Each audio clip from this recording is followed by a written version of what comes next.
오늘 본문의 말씀은 구약성경 전도서 7장의 말씀입니다.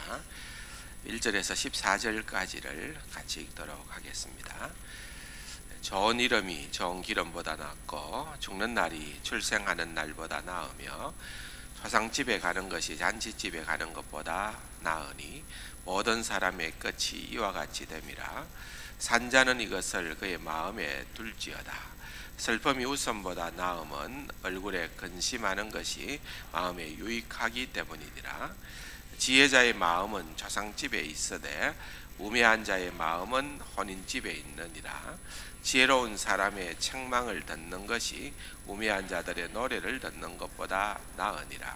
우매한 자들의 웃음소리는 손밑에서 가시나무가 타는 소리 같으니 이것도 어때니라. 탐욕이 지혜자를 우매하게 하고 뇌물이 사람의 명철을 망하게 하느니라. 일의 끝이 시작보다 낫고 참는 마음이 교만한 마음보다 나으니 급한 마음으로 너를 바라지 말라. 너는 우매한 자들의 품에 머무름이니라. 옛날이 오늘보다 나은 것이 어찌미냐 하지 말라. 이렇게 묻는 것은 지혜가 아니니라. 지혜는 유상같이 아름답고 햇빛을 보는 자에게 유익이 되도다. 지혜의 그늘 아래에 있음은 돈의 그늘 아래에 있음과 같으나 지혜에 관한 지식이 더 유익함은 지혜가 그 지혜에 있는 자를 살리기 때문이니라. 하나님께서 행하시는 일을 보라. 하나님께서 굽게 하신 것을 누가 능히 곱게 하겠느냐. 형통한 날에는 기뻐하고 공고한 날에는 되돌아보아라. 이 두 가지를 하나님이 병행하게 하사 사람이 그의 장래 일을 능히 헤아려 알지 못하게 하셨느니라. 아멘. 우리에게는 내일이 있습니다 라는 주제로서 오늘도 주신 본문의 말씀을 함께 나누면 좋겠습니다. 오늘 본문에 보면은 뭐가 무엇보다 더 낫다는 그런 표현들이 여러 차례 등장을 합니다. 예를 들면 좋은 이름이 좋은 기름보다 낫다, 또는 죽는 날이 출생하는 날보다 낫다, 잔치집보다는 초상집이 낫다, 웃음보다는 슬픔이 낫다, 우매자의 노래보다는 책망이 낫다, 시작보다는 끝이 낫다, 교만보다는 인내하는 참는 마음이 낫다. 이런 여러 표현들이 등장을 하죠. 그런데 대체적으로 보면은 우리가 일반적인 사람들은 좀 고민을 해야 되는 반대가 아닌가. 이렇게 지금 얘기하고 있는 지혜자는, 전도자는, 솔로몬은 확신을 가지고 인생을 살아보고 또 이렇게 얘기를 하고 있는데, 우리는 이게 아니고 반대가 더 맞지 않는가 이렇게 생각할 수도 있습니다. 반대라고 생각이 들면은 그건 내가 아직도 나의 시선이 해 아래 고정되어져 있다. 해 아래라는 말은 땅 위가 전부라는 거죠. 이 세상이 다라는 거죠. 우리는 일생이 아니라 삼생을 산다고 말씀을 드렸는데, 가장 중요한 마지막 삼생은 영원을 누리는 영생의 삶이라는 거죠. 그것을 우리는 해 위의 삶이라고 하고 구원받은 하나님의 백성의 특권이라고도 할 수가 있는 것이지요.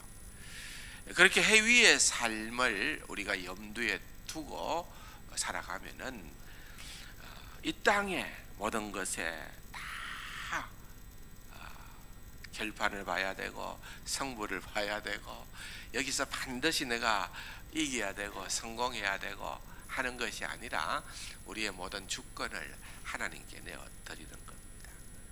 결국은 우리에게는 미래가 있고 더 나은 내일이 있다라고 하는 것을 우리가 믿음의 눈으로 바라보면서 오늘을 하루하루 살아갈 때에 진정한 감사가 나오고, 또한 우리의 삶에 그런 어떤 뭐라 그럴까요? 지향점이 달라질 수밖에는 없다는 것입니다. 좋은 이름이 좋은 기름보다 낫다라고 하는 이 표현은 이름이라는 것은 우리가 가지고 있는 이름 아니겠어요? 그것이 좋은 이름이라는 것은 하나님과 사람 보기에 인정받고 아름다운 이름이라는 그런 의미를 담고 있겠지요. 좋은 기름보다, 기름은 세상의 재물을 의미하는 표현입니다. 세상의 재물을 내가 아무리 많이 소유하고 풍성하게 소유하고 누린다 하더라도 이 세상이 끝이라면은 그것이 최고겠지요. 그런데 우리는 주님께서 오라 하시면은 누구나 죽게로 가야 될 자들이기 때문에 아무것도 갖고 갈 수 없는, 아무리 좋아도 그것을 내려놓을 수밖에 없는 그러한 자들이라고 한다면은 우리는 재물에 대한 관심보다는 이름에 대한 관심을 더 깊이 가져야 되는 거예요. 찾아보니까 지금 2019년을 기준으로 해서 브랜드 가치가 1번인 세계적 기업은 뭔지 아십니까? 예? 아마존입니다. 아마존이 뭔지 여러분들 아실는지 모르겠습니다만 인터넷상에서 아마 모든 상거래가 이루어지는 그런 어떤 사이트입니다. 그런데 그게 현재 브랜드 가치가 1번으로 나와 있습니다. 2번은 애플, 3번은 구글, 4번은 마이크로소프트, 5번은 삼성입니다. 그러니까 우리나라의 기업이 이제 그 가운데 삼성이라는 이 기업이 세계 10대 기업 가운데 5위에 들어가는, 작년에는 보니까 4위더라고요. 그러니까 한 해 한 단계가 떨어졌음에도 불구하고 이제 5위 정도의 가치가 있습니다. LG는 잘 모르겠습니다. LG도 세계적인 기업이고 이제 지방 세계를 방문해 보면은 LG가 굉장히 많이 알려져 있습니다만은 아마 10대 안에는 아직까지 들지는 못했던 거가 아닌가 그런 생각을 합니다. 그러니까 어떤 의미에서는 그 이름이 대단한 가치를 가지는 거죠. 나이키, 여러분 스포츠 용품 가운데 나이키 같은 그런 업체는 미국에서 그 본 공장을 미국 내에는 하나도 없어요. 전부 다 이 동남아, 노동력이 아주 산 이런 데에서 물품을 생산을 하지만은 세계 제일의 스포츠 용품처럼 그렇게 알려져 있는 메이커가 된 거예요. 이름이라고 할 때 그 이름은 히브리 사람들에게 이름은 의미와 가치를 담고 있는 거예요. 그 이름이 의미와 가치를 추구하는 것이라고 한다면은 여러분 우리에게 있어서도 이 이름이라고 하는 것은 굉장히 중요하다는 것입니다. 우리가 이 땅에서 어떤 이름을 가지고 살아가느냐, 사람들은 창원세관교회를 어떻게 생각을 할 건가? 창원세관교회 성도에 대해서 어떤 기대와 평판을 그들은 가지고 있는가? 여러분 그것은 우리의 삶의 결과로 나타나게끔 되어져 있다는 것입니다. 우리에게는 가장 중요한 때가 세 가지가 있다고 그럽니다. 태어날 때. 생일이 중요하지 않은 사람이 없잖아요. 그래서 늘 생일을 기억합니다. 축하도 합니다. 근데 생일보다 더 중요한 것은 오늘을 살아가고 있는 지금 이때입니다. 지금 이때. 내가 이미 지금 이때 살고 있지 않다면은 생일이 무슨 의미가 있겠습니까? 그런데 우리가 잘 인식하지 못하고 또 그 의미가 얼마나 중요한 것을 몰라서 그렇지만은 사실은 우리가 꺼려하고 조금 이렇게 소외시하지만은 더 중요한, 오늘보다 더 중요한 그날은 우리에게 있어서 죽는 날이에요. 죽음에 대한 바른 이해와 해석을 가지게 되어지면은 여러분, 우리가 오늘을 얼마든지 어떤 상황에든지 어떤 고난에서든지 어떤 어려움에서든지 우리는 승리할 수 있는 그러한 자들이 될 수가 있다는 것입니다. 하나님께서 우리에게는 각자의 은사대로 재능을 주셨습니다. 예수님의 비유 15달란트, 2달란트, 1달란트의 비유에서처럼 우리가 이 땅에서 살아갈 때 이 달란트를 어떤 사람은 그냥 묻어두고 많은 사람이 있는 거 하면은 이것을 선용하여 아주 아름다운 유익을 창출하는, 그래서 하나님께로부터 잘했다 칭찬받는 그러한 자들이 분명히 있을 거라는 거지. 10머나의 비유를 주님께서 또 말씀했었는데 10사람에게 다 1머나씩을 주었다는 것은 하나님께서 우리에게 각자에게 일생을 주었다는 거예요. 일생을. 우리 모두에게 일생을 주었고 달란트 비유처럼 우리에게 영적인 은사, 재능들을 다 허락을 하셨다는 것입니다. 그러므로 우리는 이것을 잘 선용함으로 하나님 앞에서 우리 모두는 인정을 받는, 결국은 좋은 이름을 얻는 그와 같은 자리 이르러야 된다는 것입니다. 이 땅의 삶이 다라고 생각을 하게 되면은 이름의 의미는 그렇게 있지를 않습니다. 기름만 채워 좋아지면은 되는 것입니다.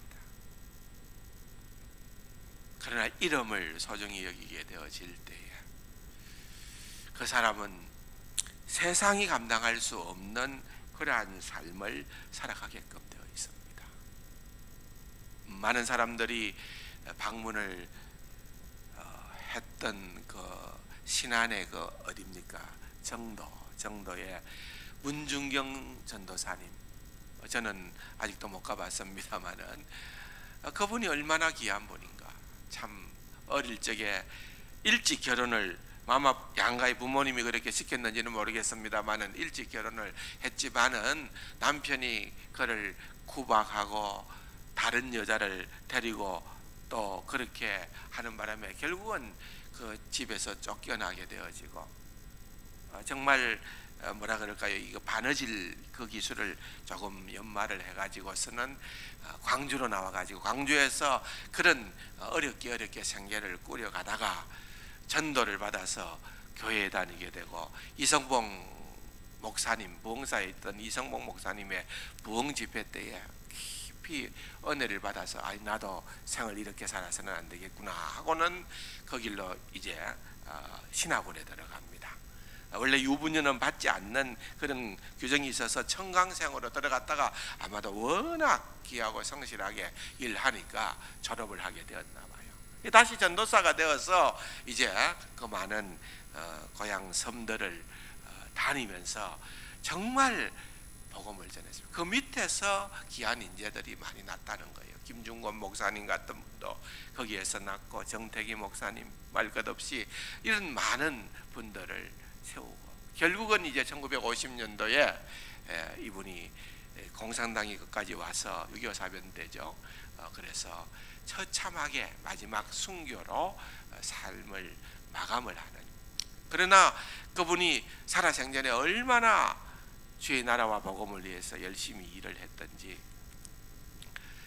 정도라는 마을은 지금도 90%가 기독교 신자가 되어 있는 참 놀라운 일이 한 여인으로부터 비롯되어졌다는 거예요.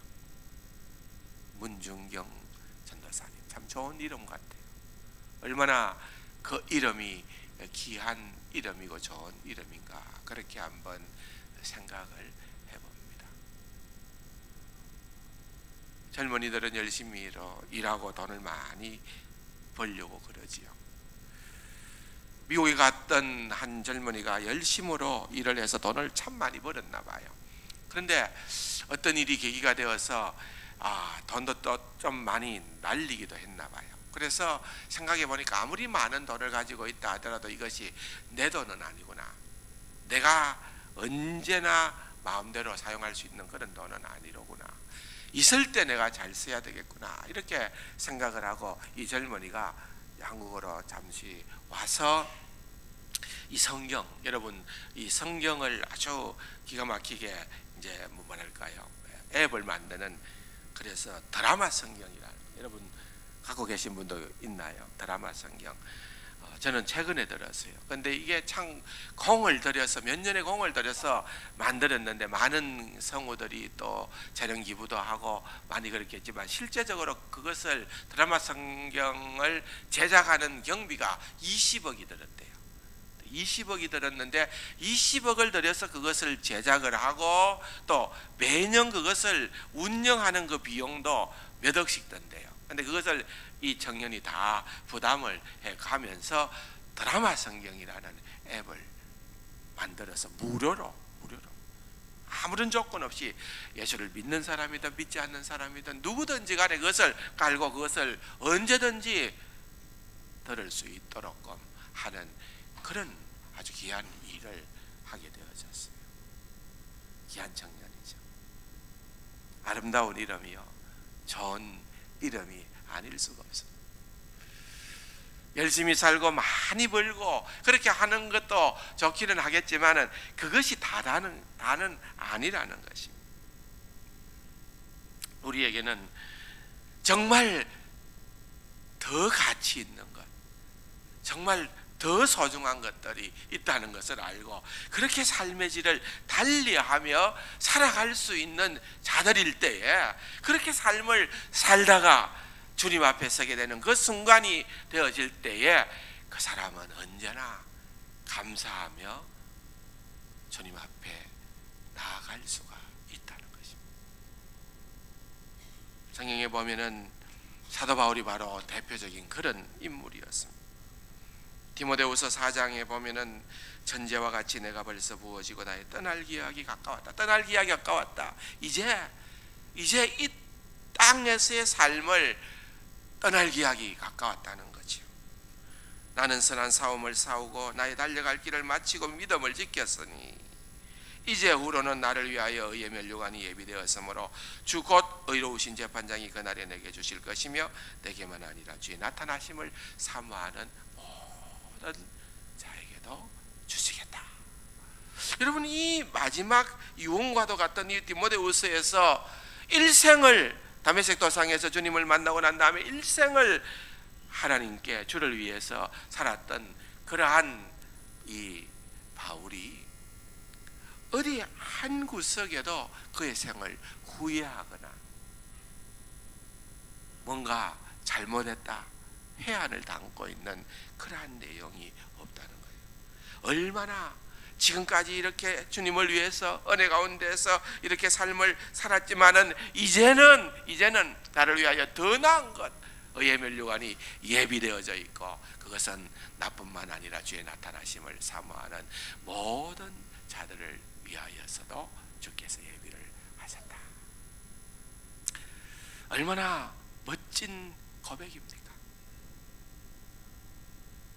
마지막에 이렇게 당당할 수 있는 자, 결코 죽음을 두려워하지 않는 자, 오히려 죽음을 반기는 자, 이 땅에서의 삶이 너무 귀하고 아름답고 소중했지만은 그래도 우리의 삶이 고난과 더불어했던 삶이라고 하면은 이제 주님과 함께하는 그 나라, 그 백성이 되어질 때는 영원토록 주님과 함께하는 참된 기쁨의 그러한 영생이 우리에게 주어진다는 그 믿음의 확신을 가지고 고백을 하고 있는 사도 바울의 모습을 우리는 보게 되는 것입니다. 어떻게 하면 이런 삶을 살아갈 수가 있을까요? 그러기 위해서는 내일이 더 좋은 삶을 살 수 있도록 하기 위해서는 마지막을 생각하는 삶을 살아야 한다는 것입니다. 현대의 특징 중에 하나는 죽음을 자꾸만 일상의 삶에서 격리시키는 것입니다. 오늘 우리가 살아가고 있는 이 시대의 장례 문화는 죽음을 눈앞에서 치워버렸습니다. 사람들은 가족들의 눈물 어린 눈길 가운데서 숨을 거두기보다는 병원의 중환자실이나 특수병동의 낯선 공간에서 죽음을 맞이합니다. 도시마다 공동묘지를 외곽으로 옮겨놓고 병원은 영안실을 잘 보이지 않는 그러한 뒷부분에다가 위치를 시킵니다. 모든 공간을 가능한 한 살아있는 사람들의 공간으로 채색시키려고 하는 것입니다. 그렇게 해야 불안하지가 않고, 그렇게 해야 뭔가 생명력이 충만하다고 착각을 하는 것입니다. 이것은 스스로를 속이는 일입니다. 삶은 죽음과 결코 분리해서 생각할 수 없는 것이 현실이라는 것입니다. 그래서 사람들이 죽음이라는 현실을 잊으려고 하면 할수록 삶의 의미도 함께 잃어가는 것입니다. 그래서 오히려 오늘 본문은 죽음을 기억하면서 사는 것이 지혜라고 말하고 있습니다.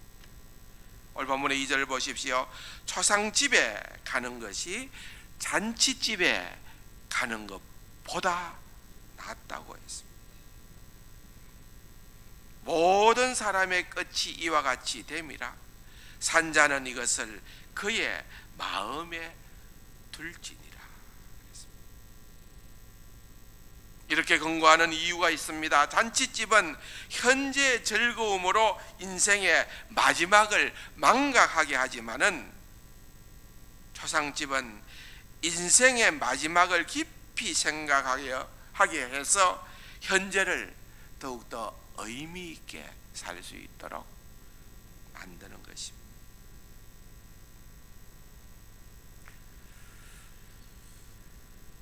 호스티스와 호스피스라는 말이 단어는 한 단어씩 다르지만은 그런 말이 있습니다. 호스티스는 밤의 화려하고 달콤한 쾌락 속에 사람을 취하게 해서 인생의 마지막 밤을 잊어버리도록 유혹하는 자들입니다. 그런데 호스피스는 투병하는 사람들의 병상 곁에서 죽음이라는 엄연한 현실을 분명하게 눈뜨게 함으로써 인생의 마지막이 지닌 진짜 의미를 깊이 깨달을 수 있도록 도와주는 역할을 하는 자들입니다. 그래서 호스피스 교육을 하면은요, 두 가지 질문을 먼저 한다고 합니다. 당신은 당신의 묘비에 어떤 말이 쓰이기를 원하고 계십니까? 또 하나는 당신은 유언장을 미리 작성해 두고 사십니까? 죽음에 대한 그런 어떤 깊이 있는 자각을 하고 살아가느냐는 것입니다. 언젠가 당신도 피할 수 없이 그 관문을 통과할 수밖에 없는데 그때의 당신의 묘비에는 어떤 내용의 글이 기록되기를 원하느냐.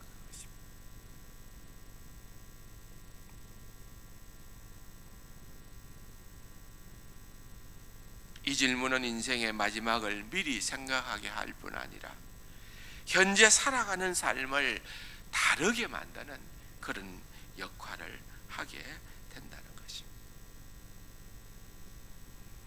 또 오늘 본문에 보면은 슬픔이 웃음보다 더 낫다고 그럽니다. 혹시 이 말을 잘못 이해해서 그러면은 교회에서는 늘 인상 써야 되겠구나, 늘 죽을 상을 하고 다녀야 되겠구나. 왜? 슬픔이 웃음보다 낫다 그래서니까.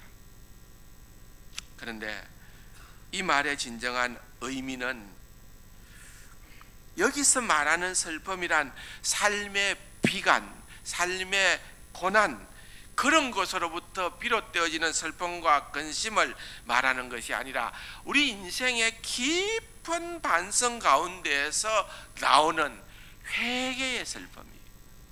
회개의 슬픔, 참회의 슬픔입니다. 이 귀절에서 말하는 웃음이라는 것은 정말 우리를 유쾌하게 하는, 우리를 즐겁게 하는 그러한 웃음이라고 볼 수 없고 그냥 억지로 웃게끔 만드는, 삼류 코미디언들이 억지로 웃게끔 만드는 그런 웃음일 수도 있다는 겁니다. 왜냐고요? 세상은 억지 웃음을 통해서라도 억지로라도 그렇게 웃게 하면은 행복이 주어지는 줄로 착각을 하는 것입니다. 왜냐고요? 그만큼 삶이 어렵고 힘들기 때문에 그렇습니다. 하지만 그것은 허무한 인생의 참된 해결책이 아닐 뿐더러 인생의 깊은 고민도 고뇌도 갖지 못하게 만드는 것입니다. 인생에 대한 깊고 진지한 생각을 방해하는 것이다. 그래서 성경은 어떻게 말하고 있습니까? 하나님의 뜻대로 하는 근심은 후회할 것이 없는 구원에 이르게 하는 회개를 이루는 것이요, 세상 근심은 사망을 이루는 것이라 그랬습니다. 우리를 회개에 이르게 하는 그런 근심과 슬픔은 필요하다는 말입니다. 참회의 눈물이 값싼 웃음보다 더 고귀하다는 말입니다.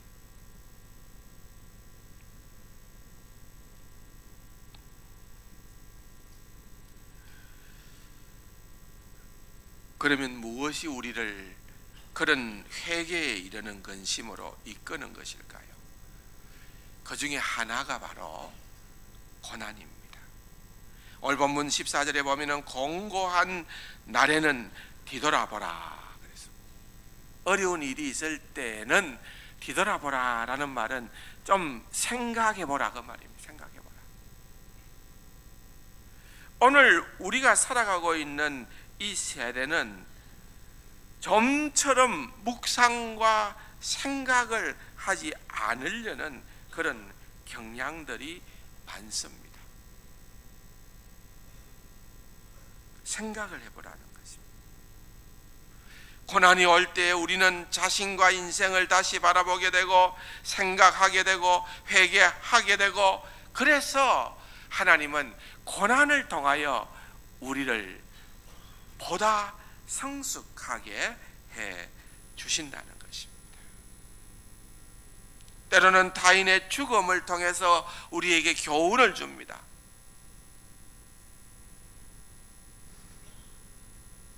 말틴 루터가 원래는 법을 전공한 법학도였습니다.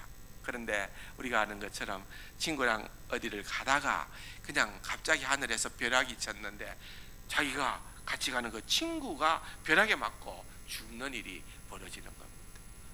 얼마나 놀랐겠습니까? 그 벼락이 자기를 때릴 수도 있었던데.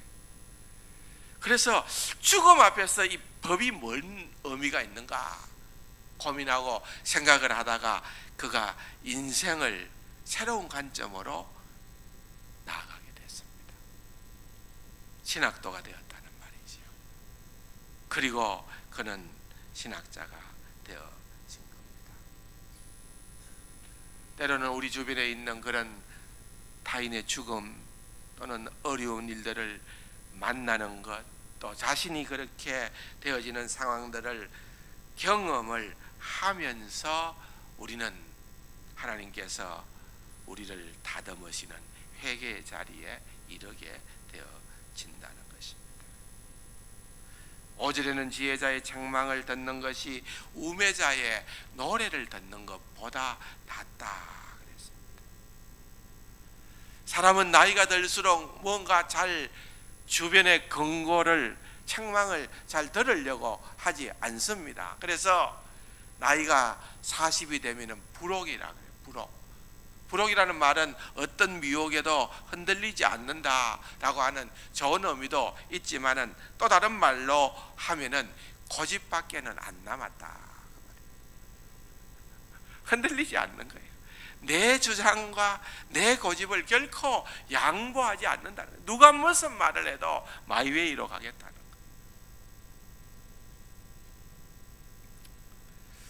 지혜롭지 못한 그러한 모습을 보게 되는 것입니다.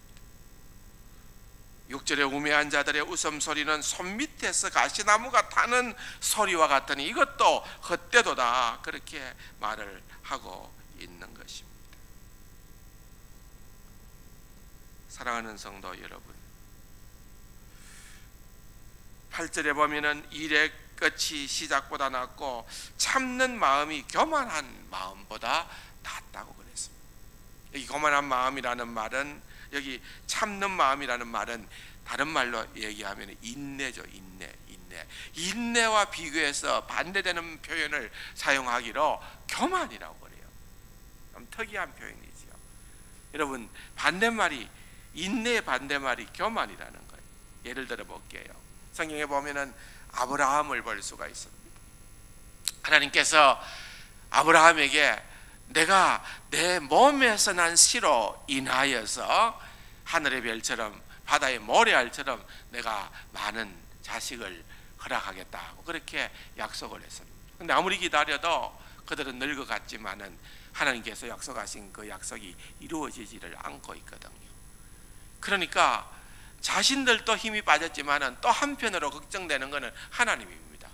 하나님 말해놓고서 안 지키니까 우리가 하나님 좀 보호해줘야 되겠다. 사라가 그렇게 생각했는지 모르겠어요.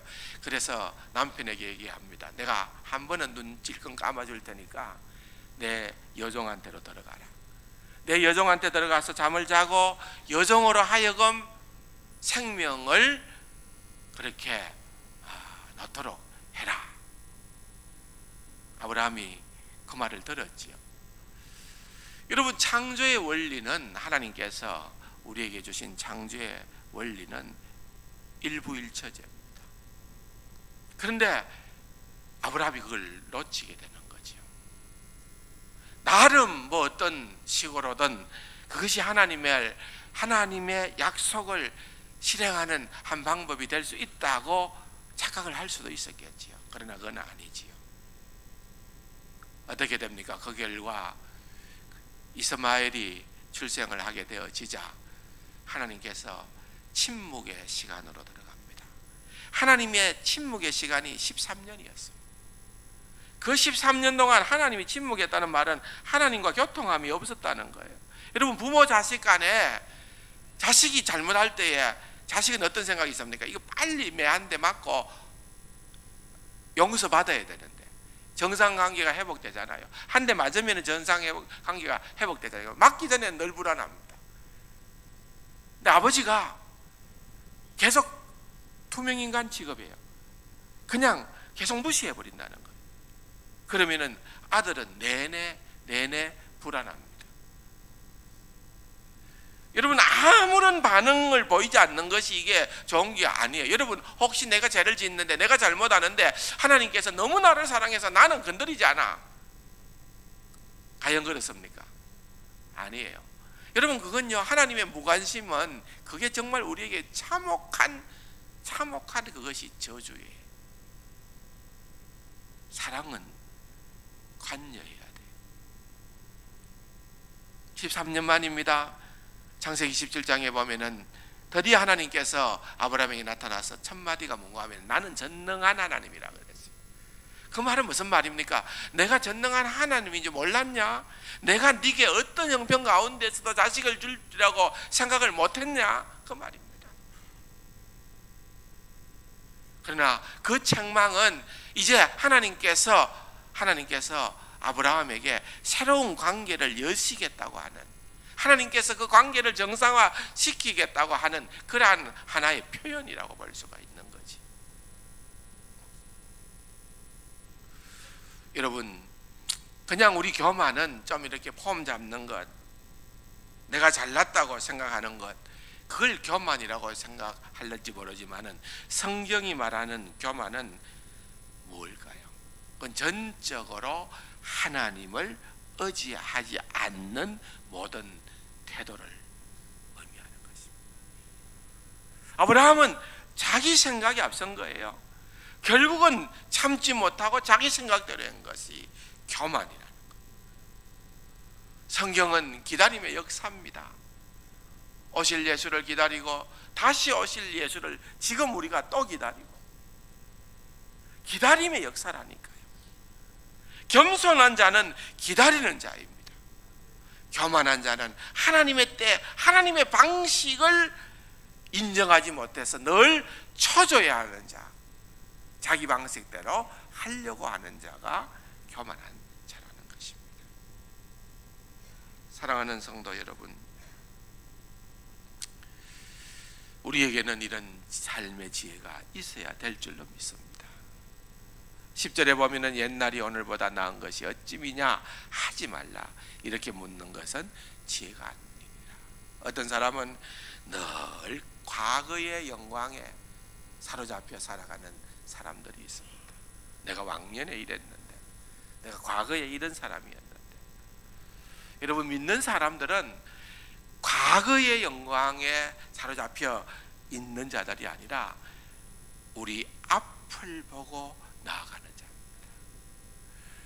지금까지 내가, 그것이 때로는 내가 잘못했을 수도 있고 때로는 하나님의 깊은 뜻이 있을 수도 있고, 어쨌든 간에 과거 지사는 여러분 다 하나님의 섭리 가운데 맡기자는 거예요. 그 말이 무슨 말입니까? 여러분 13절에 보면은 하나님께서 행하시는 일을 보라, 하나님께서 굳게 하신 것을 누가 곱게 할 수 있겠느냐, 그 말입니다. 누구도 하나님이 이렇게 하신 것을 내가 이렇게 바꿀 수가 없다는 거예요. 하나님이 굳게 하신 것을 그대로 인정하고 받아들이는, 그게 지혜라는 것이. 같이 한번 14절 읽어볼까요? 형통한 날에는 기뻐하고 공고한 날에는 되돌아보아라. 이 두 가지를 하나님이 병행하게 하사 사람이 그의 장래일을 능히 헤아려 알지 못하게 하셨느니라. 그렇죠? 굳게 하든 곱게 하든 하나님이 이 두 가지를 우리에게 병행하게 하사 우리의 미래를 알지 못하게 하셨다, 그것입니다. 사도 바울은 그런 중심이었습니다. 내가 과거에 연연하지 않고, 내가 과거에 매이지 않고, 빌립보서 3장에 보면은 형제들아 나는 아직 내가 잡은 줄로 여기지 아니하고 오직 한 일, 즉 뒤에 있는 것은 잊어버리고 앞에 있는 것을 잡으려고 표대를 향하여 그리스도 예수 안에서 하나님이 위에서 부르신 부름의 상을 위하여 달려가노라. 여러분, 일편단심, 오직 그것만을 위하여 달려가는 그러한 다윗의 중심을 우리가 이 본문을 통해서 알 수 있는 것입니다. 바꿀 수 없는 것, 이미 지난 것은 하나님의 섭리 안에서 받아들여야 합니다. 그렇다고 체념적이고 운명적인 자세로 살아라는 말은 아닙니다. 바꾸어야 할 것이 있으면은 바꿀 수 있는 용기가 필요합니다. 추구해야 할 목적을 놓치지 말아야 됩니다. 라이놀드 니버의 기도문이 생각이 납니다. 하나님, 내가 바꿀 수 없는 일은 그대로 받아들일 수 있는 마음의 평정을, 내가 바꿀 수 있는 것은 바꿀 수 있도록 용기를, 그리고 이 둘의 차이를 분별할 줄 아는 지혜를 내게 허락해 달라는 것입니다. 얼마나 이것이 중요한 일인지 모르는 것입니다. 살다 보면은 형통한 날도 오고 공고한 날도 옵니다. 언제 어떤 일이 찾아올지 아무도 모릅니다. 형통함과 공고함은 다 하나님의 섭리 가운데 있습니다. 우리가 해야 할 일은 이 모든 사건 속에서 우리의 길을 인도하시는 하나님의 손길이 있다는 것을 알고 자르나 오르나 치우치지 아니하고 오직 표대를 향하여 달려가는, 나아가는 일입니다. 우리의 시선이 해 아래의 관점으로 고정되면은 여러분, 우리는 죽는 날이 태어난 날보다 더 낫다고 할 수가 없습니다. 그러나 우리가 해 위의 관점으로 볼 때는 여러분, 우리의 미래는, 우리의 내일은, 우리의 내세는 지금보다 월등하다는 것을 우리는 믿음의 눈으로 바라보게 되는 것입니다.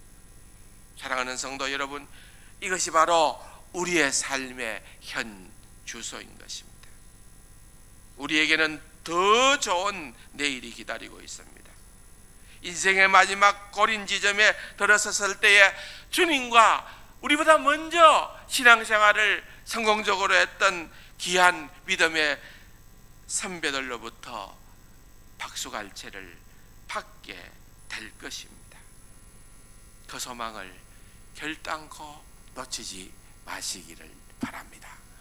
그것을 가지고 오늘 우리가 살아갈 때에 어떠한 어려움이 있다 하더라도, 어떠한 아픔이 있다 하더라도, 어떠한 무게가 있는 짐이 있다 하더라도 여러분, 우리를 좌절시킬 수는 없다는 것을 기억하시기를 바랍니다.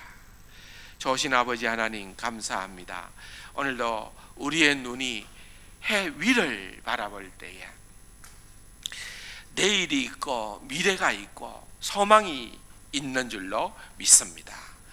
영생을 허락하신 주님, 우리에게 구원을 허락하신 주님으로 인하여서 이 땅의 삶을 가치 있게 좋은 이름으로 살아가는 행복한 주의 백성들 되게 하여 주옵소서. 예수님의 이름으로 감사기도 드립니다.